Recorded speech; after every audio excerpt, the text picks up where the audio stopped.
2시간 넘게 뿌려도 꺼지지 않았던 전기차 불. 1년 후 이렇게 했더니 50분 만에 꺼졌다? 전기차 택시가 가게를 들이받은 직후 불길이 치솟고 있는데요.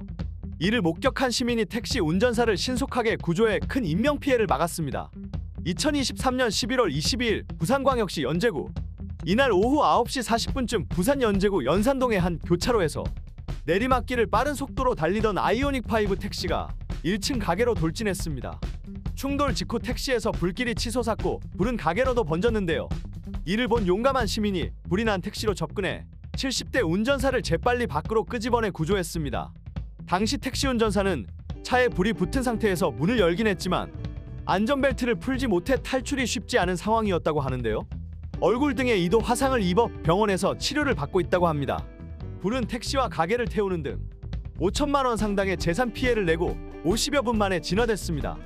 이날 택시 운전사는 사고 당시 전혀 기억이 나지 않는다고 진술했고, 경찰은 블랙박스 동영상, 주변 CCTV 등을 토대로 구체적인 사고 원인을 조사하고 있다고 밝혔습니다.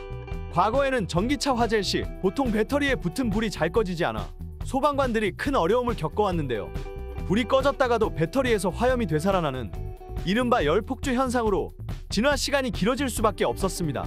지난해 11월 23일 제주도 소방안전본부는 전기차 화재 진압 능력을 강화하기 위해 실물 전기차 2대를 가져다 놓고 대대적인 전기차 화재 진압 훈련을 했었는데요. 소방관들이 조를 나눠 물을 뿌려도 불길은 좀처럼 잡히지 않았고, 거대한 질식소와 덮개를 이용해 화재 차량을 완전히 덮는 시도도 했지만 불길은 여전했습니다. 소방관들의 다양한 진화 노력에도 불구하고 이날 전기차의 불길은 2시간여 만에 겨우 진화됐습니다. 하지만 1년이 지난 이날 화재 진화는 달랐습니다.